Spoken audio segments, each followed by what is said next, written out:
हमने क्या देखा कि हमारे पास जो है वो दो शब्द निकल के आए हैं, एक नहीं, एक हमारे पास क्वांटिटीज निकल के आया है और एक हमारे पास यूनिट निकल के आया है। तो सबसे पहले हम लोग समझते हैं कि ये क्वांटिटीज और यूनिट होता क्या है अक्सर, ठीक है ना। तो क्वांटिटीज जो है यहाँ पे देख लेते हैं हम लोग।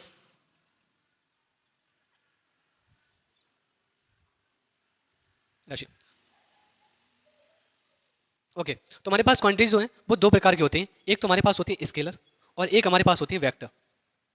ओके, एक होती है हमारे पास स्केलर क्वांटिटीज और एक होती है हमारे पास वेक्टर क्वांटिटीज। स्केलर को हम लोग बोलते हैं अदिश राशियाँ, क्या बोलते हैं, अदिश राशियाँ। और एक तरफ हमारे पास वेक्टर होते हैं जिन्हें हम बोलते हैं सदिश राशियाँ,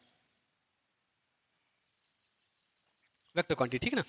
एक हमारे पास अदिश राशियाँ और एक सदिश राशियाँ। ये थोड़ा सा जब हम लोग आगे 12th का भी एक चैप्टर पढ़ते हैं वेक्टर, उसमें भी ये बहुत ज़्यादा यूज होता है, तो हम लोग थोड़ा सा देख लेते हैं उसके बारे में, समझते हैं, थोड़ा सा बेसिक से समझ लेते हैं जो हमारे लायक है।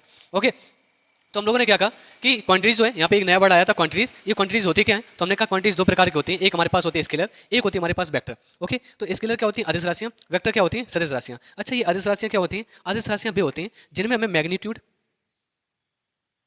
जिनके अंदर केवल मैग्नीट्यूड होगा, यानी कि मैग्नीट्यूड का मतलब है परिमाण, परिणाम, परिमाण, ठीक है ना। यहाँ पे देखो क्या होगा, इसमें मैग्नीट्यूड तो होगा ही, इसमें मैग्नीट्यूड तो होगा ही, साथ में इसके साथ मैग्नीट्यूड के साथ क्या होगा, डायरेक्शन होगा, क्या होगा, डायरेक्शन होगा, डायरेक्शन होगा। मैग्नीट्यूड का मतलब क्या है, अभी हमने बताया था परिमाण है, परिमाण है। और यहाँ पे जो डायरेक्शन है, डायरेक्शन का मतलब है दिशा, डायरेक्शन का मीन्स है दिशा। ओके, ये दिशा कोई लड़की नहीं है यहाँ पे, ठीक है। ये ईस्ट वेस्ट नॉर्थ साउथ वाली भी नहीं है। यहाँ पे थोड़ा सा क्या होता है कि ये चीज़ दिखाता है, यानी कि किधर उसका जो है वो डायरेक्शन, यानी कि किधर हम उसे पुश कर रहे हैं या पुल कर रहे हैं। ओके, ये वाली बात होती है। आगे देखिए, यहाँ पे ये क्वांटिटीज थी, दो क्वांटिटीज को हमने दो प्रकार से बांट दिया, एक स्केलर क्वांटिटीज में और एक वेक्टर क्वांटिटीज में। स्केलर क्वांटिटीज क्या है, जिनके साथ हमें मैग्नीट्यूड की आवश्यकता होती है, और वेक्टर क्वांटिटीज क्या है, मैग्नीट्यूड की तो होगी ये साथ में, लेकिन साथ में हमें डायरेक्शन भी चाहिए, क्या चाहिए, डायरेक्शन भी चाहिए। इसमें कौन कौन सी यूनिट आती है हमारे पास, कौन कौन सी आती है, जैसे इसमें पढ़ा हमने एग्जाम्पल में,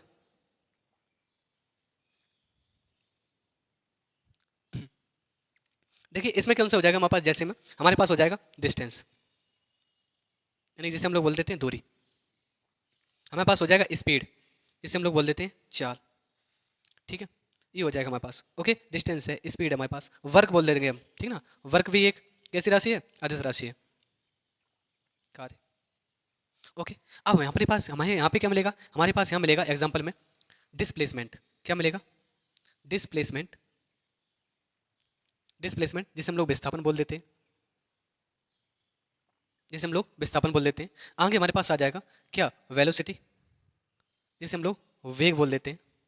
फिर हमारे पास आ जाएगा फोर्स, ठीक है ना, जिसे हम लोग क्या बोल देते हैं, वर बोल देते हैं, क्या बोल देते हैं, वर बोल देते हैं। ओके, अच्छा, अब इनमें और इनमें फ़र्क क्या है, थोड़ा सा हम एक एग्जांपल से समझ लेते हैं, तो हमें ये जो चीज़ें हैं वो ज़्यादा क्लियर हो जाएंगे। क्या कहा हमने, अगर डिस्टेंस है, अगर हमने कहा कि हमारा जो घर है, ये मान लो हमारे पास एक कोई घर है,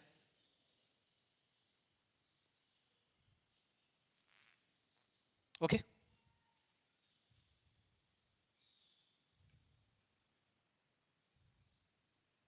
ये हमारे पास कोई एक घर है, ठीक है, कुछ भी मान सकते हैं, कोई भी है एक, है ना। और एक हमने मान लिया यहाँ पे एक मंदिर है,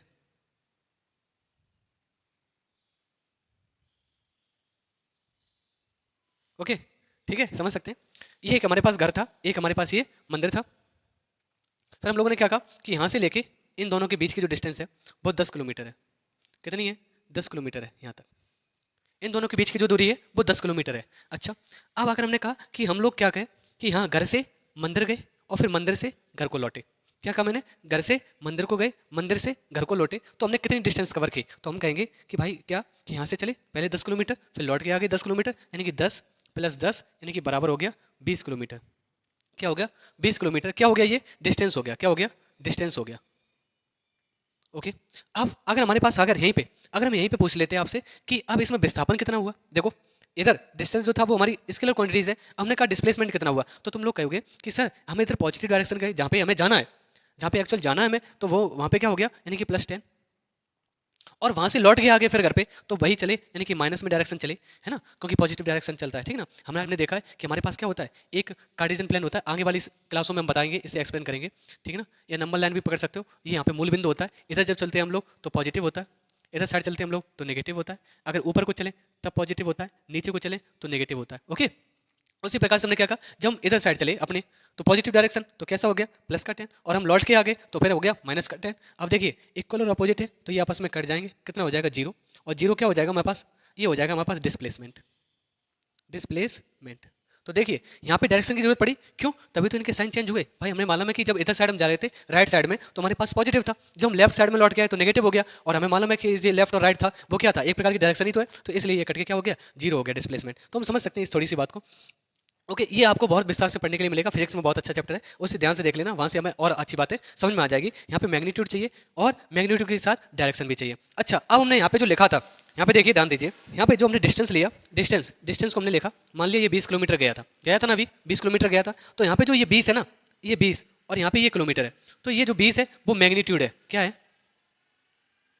क्या है, मैग्नीट्यूड है, क्या है, मैग्नीट्यूड है, यानी कि परिमाण है, और यहाँ पे जो किलोमीटर है वो एक यूनिट है, यानी कि इकाई है, समझे ना। यानी कि जो यहाँ पे एक नया वर्ड आ रहा था हमारे पास यूनिट, वो यूनिट क्या है, वो ऐसे में ज़्यादा समझ में आएगी, क्या थी, एक यूनिट जो थी, यानी कि उसके साथ जो वो किस रिस्पेक्ट में है ना, वो यूनिट कहलाती है। यानी कि अगर हमने कहा कि इधर साइड ले आ जाइए, इधर साइड हमने कहा कि एक कोई वस्तु है जिस पर 5 न्यूटन का बल लग रहा है, 5 न्यूटन का बल लग रहा है, इसे हम क्या बोलेंगे 5 न्यूटन। तो यहाँ पे जो 5 होगा ये क्या कहलाएगा, ये हमारे पास कहलाएगा मैग्नीट्यूड, और जो हमारे पास न्यूटन है ये क्या कहलाएगा हमारे पास, यूनिट कहलाएगी, इसकी क्या कहलाएगी, यूनिट कहलाएगी, जिसे हम लोग इकाई भी बोल देते हैं, जिसे हम लोग इकाई भी बोल देते हैं। तो समझ में आ गया होगा आपको कि ये क्वांटिटीज क्या होती है, यूनिट क्या होती है। ओके अब हमने क्वांटिटीज के बारे में समझा कि स्केलर क्वांटिटीज, वेक्टर क्वांटिटीज कौन सी है। स्केलर क्वांटिटीज वो होती है जिसमें मैग्नीट्यूड की आवश्यकता होती है, और वेक्टर क्वांटिटीज क्या होती है जिनके साथ हमें मैग्नीट्यूड के साथ साथ डायरेक्शन की भी जरूरत पड़ती है, तो वो हमारे पास क्या कहलाता है, क्या कहलाता है, स्केलर क्वांटिटीज कहलाता है। फिर हमने तुमसे कहा कि यहाँ पे जो नंबरिंग वैल्यू होती है, न्यूमेरिकल वैल्यू होती है, वो क्या कहलाती है, उसका मैग्नीट्यूड कहलाती है, और जो वहाँ पे जो यूनिट यूज होती है उसके साथ, यानी कि वो किस रिस्पेक्ट में क्या दिखा रहा है, वो क्या शो कर रहा है उसके बारे में, तो वो क्या कहलाती है, उसकी यूनिट कहलाती है।